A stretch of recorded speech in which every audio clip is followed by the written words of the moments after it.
after the Wen Ho Lee incident, where Wen Ho Lee was a scientist working in the US atomic energy area and was charged during the Clinton administration of espionage. That incident of targeting Wen Ho Lee already put a chill factor among a lot of Chinese and Chinese American scientists who decided to no longer remain in the US because there was this fear that they would be charged with, with industrial or military espionage, and many of them started to come back to China.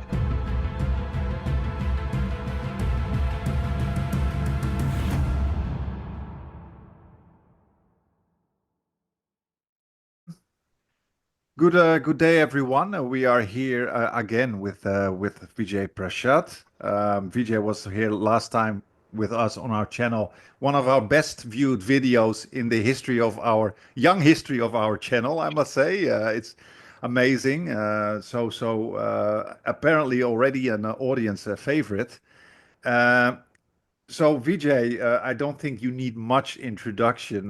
You're a historian, an author, director of the Tricontinental Institute. You do a lot of research, I guess, with regards to well, how can I say that? Could I say you're a bit of a socialist kind of researcher, or how would you classify yourself? I mean, I think of myself as a Marxist, so that's, I suppose, one way to go. And, Marxism is not a field of study, but it's an approach to the world. And it's a bit of a crazy approach because it seems to, or it does say that the whole world is ours to study. And it sort of rejects the parcelization of education that has Mm. happened maybe in the era of technocratic thinking, where well, you're a psychologist, or you're a sociologist, and so on. And the issue is, well, if you don't have a sense of the whole, you get stuck in the parts. It's the blind man and the elephant. Hey, listen, what about the elephant? Like, you know, we can see the whole thing, and we can work with experts who understand, economics, who understand politics, and we can work together to put it together. I think there's two things, about Marxism. One is it does reject the parcelization of scholarship, but it also insists on collective work, which I find really, really, enjoyable to work with people. Sometimes often to do things without authorship. We do a lot of our work in the institute, which is just, it's the institute, it's collective. The authorship is not the central feature. And, I think, isn't that part of the kind of the commodity motive that has really infected scholarship? I understand the importance of careers. Yeah, one has to build a career, but there is a difference between careers and scholarship and trying to understand the world. And I think that, so Marxism, yeah. Wow. Yeah. Well, then I think if you're ever interested, I just published a very big paper on the psychology of capitalism in a journal called Personality and Social Psychology Review 2 months ago. And it's actually what does a bit what you say here, and it tries to tie our psychology from economics to sociology to history. Like, where does it come from? Our current psychology that is very much rooted in how capitalism actually developed as a social, political, and economic system. And that's also why Peter and myself, we are in a very multidisciplinary department, the global political economy. And exactly what you say, like all these ivory tower studies that are little atoms, little islands disconnected from each other, which makes it very problematic to understand the holistic, or to get a holistic view of how the world works. So I think you say something really, really good there. So Vijay, But by the way, please, yeah, please, please, please send me that paper. I mean, there's I not an will. empty promise. Yeah. Okay, yeah, Great, please send great, it to great, me great. I because will definitely. Yeah. this has been a theme of thinking for a very long time in the Frankfurt School, for instance. I don't know if you know the work of Ernst Bloch, but Bloch, Mhm. was very interested in social psychology and Marxism, and there are a couple of it's a very long essay called Sociology and Psychology by Theodor Adorno, which was Mhm. published in two parts in New Left Review in English. Very interesting, stimulating essay about how to understand effectively the mind, and this was Lukács's History and Class Consciousness. It's about philosophy, psychology, and Marxism. It's really, if you reread Lukács's essay in History and Class Consciousness, where he takes Immanuel Kant's three parts of Kant's thinking and grounds it in the economics of capitalism and the commodity form. That Lukács essay is extremely stimulating, and that's from 1922. Yeah, yeah, yeah. Exactly, exactly. And the funny thing is that the neoliberal era actually somehow um, so it, that kind of thinking actually got lost in neoliberal era where also academic thinking became very atomized, and very individualistic, very methodologically individualistic. So, Vijay, we invited you. You wanted to say something? I, Sorry. I'm actually, yes, I'm dying to continue this. I know you have other things you want to talk about, but this is so interesting because, you know, there's a kind of cliche of postmodernism that postmodernism is responsible for the divisions of things and so on. Some of this is just a misreading of the work of the principal philosophers of postmodernism. To even take Foucault, for instance, Foucault was not okay. He studied the philosophy of, or the social history of the prison, or he studied the history of madness and so on. But in fact, his work was deeply, deeply holistic. I mean, his book on classification isn't just about classification. It's about how the whole world was taught to see in a certain way in the modern era. I mean, I think that there's a misreading of some of this literature. I was very interested to read yesterday that Peter Linebaugh, no, Marcus Rediker, one of the writers of the fantastic book *The Many-Headed Hydra*, as a grad student wrote a letter to Foucault saying, can you explain some of your thinking, and how many volumes of the history of sexual. He wrote a grad student letter, and Foucault wrote him back and said, there are some problems in my thinking. I'm trying to figure out how to do a new version of power, but I have misconceptions about my own approach. And he's sort of turned into a religion now, and people think, oh, but in fact, it's not Foucault and postmodernism that parceled out scholarship. In fact, it's more, the capitalist academy in a way. It's not this or that thinker that's responsible for Yeah. this.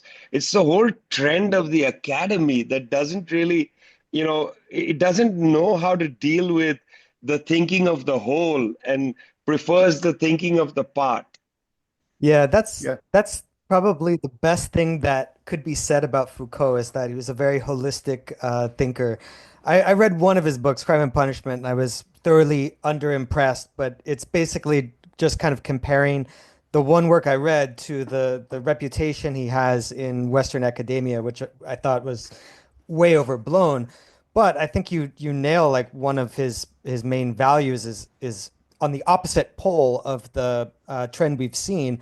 And what that ends up doing, this Cream called it methodological individualism.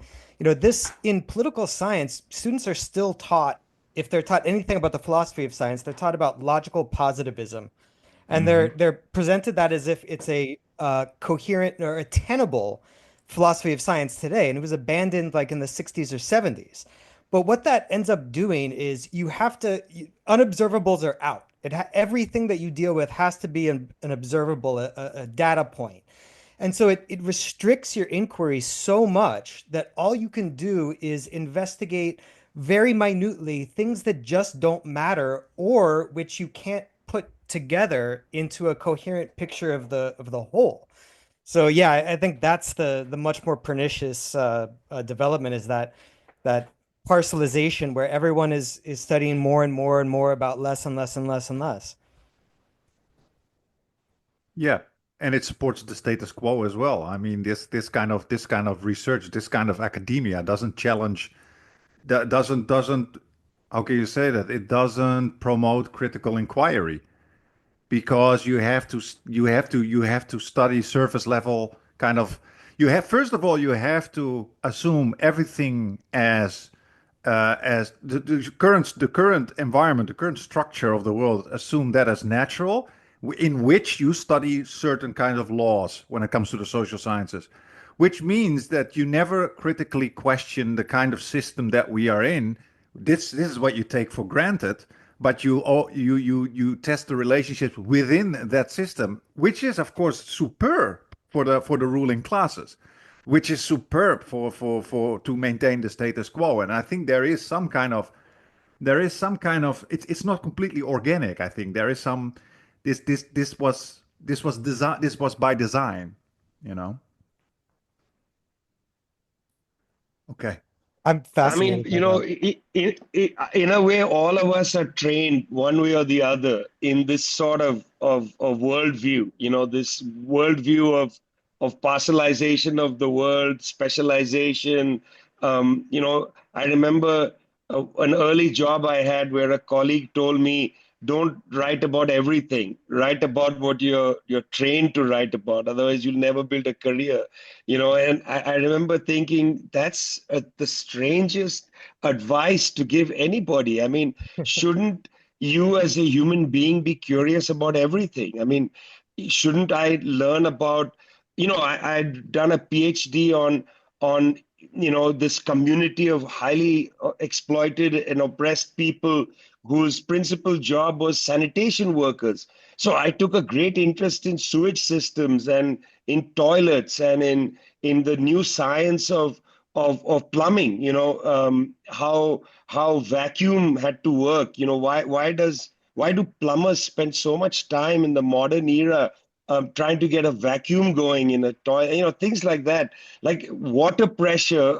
I read manuals, engineering manuals, because I felt you can't understand the social history of a community unless you understand everything. You want to understand the religion. You got to understand, you got to learn the languages, you got to learn this, that, the totality. You can't just parcel it out and just say, well, the sewage systems are not relevant. I mean, they are relevant. And today, now, we're here talking to each other through Zoom and so on.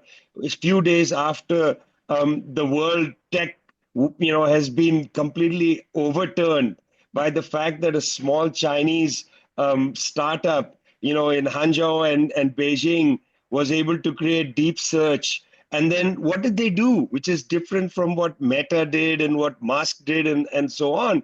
They just released the IP, the intellectual property. They said, this is how we made, effectively a pattern recognition system. That's what these things are. It's not artificial intelligence. It's pattern recognition. It's machine Mm. learning and so on. This is not a intelligent, we're not talking to like some force of intelligence. It doesn't really pass, what's called the Turing test, where Turing said the test is if you're talking to, somebody on the other side of a computer, how can you tell for sure that it's a computer or a human being?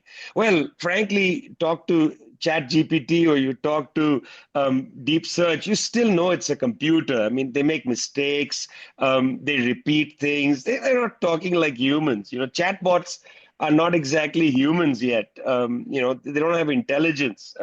They don't. There's no ability to demonstrate genuine compassion. If you say, "Listen, Deep Search, I fell down today and my knee is hurting," it's going to say, I'm sorry to hear you fell down and your knee is hurting, like a machine would. So, the Chinese just produce this with all Chinese material. Now, you've got all these journalists writing about it, but they didn't even take a day to study what this means. What does it mean that, and if you studied, you'd learn that since 2011, China has had more and more patents than any other parts of the world. They've been filing patents like crazy. And also that Chinese-based scholars, as you know, Chinese-based scholars are being more cited in the scholarly journals than scholars based anywhere else in the world. So this is not a surprise, if you've been following this, or if you took a few hours to do research. And that's the, in a sense, the imperative of the whole. You read the Mm. Financial Times and they're puzzled. Where did this come from? Well, listen, reporters, have a little bit of the philosophy of the whole. Go and study for a few hours. Don't just take the first quote you get from an American official saying, well, they must have stolen something, Yeah. Yeah. which is the knee-jerk reaction of our times. Yeah, it reminds me of I a mean, discussion we had with Michael Hudson, where he said that, and I agree with him as somebody who is an academic here in China. He said that when is China going to stop sending its brightest to Ivy League schools? It's just so unnecessary, and I totally agree with that because they come home with a completely messed up economic thinking, which is much better in China. And also when it comes to AI, I had my students already use AI for presentations and stuff back in the day where the manipulation by AI was so advanced. I was like, I don't think we have that in the West yet with ChatGPT and all that kind of stuff. And I guess what's happening now is actually showing that, okay, the Chinese are actually very far when it comes to technological advancement. yeah. Yeah, and Well, and and this company in Hangzhou, remember, he didn't need money.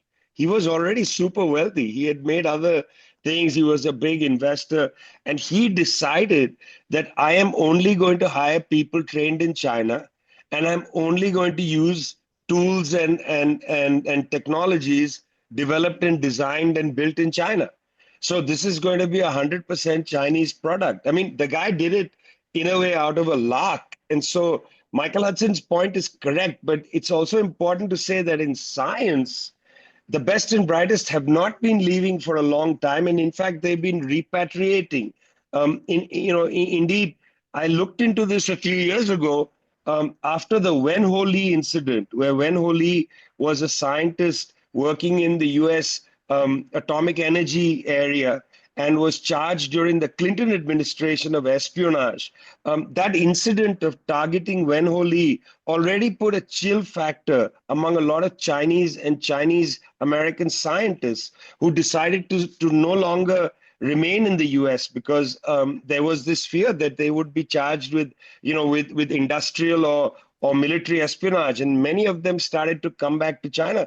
I mean, you go to Xinhua, for instance. Xinhua is not one of the top places for science, but it is indeed one of the best places for science. A lot of the profs there were trained in China. They didn't go overseas and get a degree. If anything, they went to postdocs in Germany or they went to a postdoc, somewhere else and so on. But many of them are trained in China now in science. I think what Michael is referring to is correct, which is in the social sciences and social studies, you still see that exodus, the desire to get the Harvard PhD or whatever it is, that is still there. But I think the sciences has leapfrogged over the social sciences a little while ago.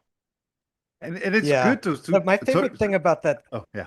that my favorite thing about that story though is like you did have a lot of really serious researchers looking into this who had skin in the game, like billions of dollars invested trying to research this and understand it as well as it's possible to understand it so that they can make more money. And it seems like what happened was a kind of typical USian or European arrogance where they just assumed that the only way forward was brute force, more computational power, just more chips, just massify it. And then the the technique that DeepSeek used very effectively was just making the whole process much more efficient and using less advanced technology because of course they're under the embargo on chips. And by focusing on an efficiency rather than brute force and power, they were able to basically match the same level of AI for a fraction of the price, which is it seems like such a typical development in what European and American Chinese relations. Yeah, yeah. Vijay, yeah, you wanted to say something?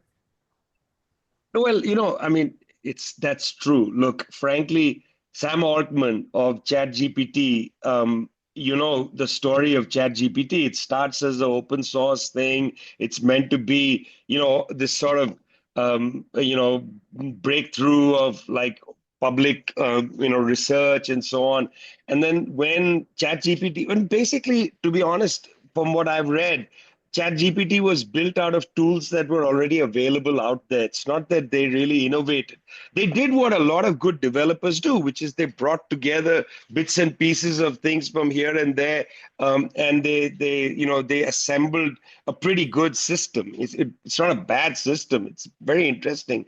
But Altman, when he realized that there's money in this, commercialized it, and they didn't put the IP out there. Yeah, and he ejected people from the board, and he pretended like this was like this big breakthrough. And then Trump goes after SoftBank, 100 billion. Just 2 days ago, he got SoftBank to maybe say 200 billion. Stargate was Trump's thing. We're going to produce this big AI thing with Musk and all the heavy hitters of American tech capitalism and so on.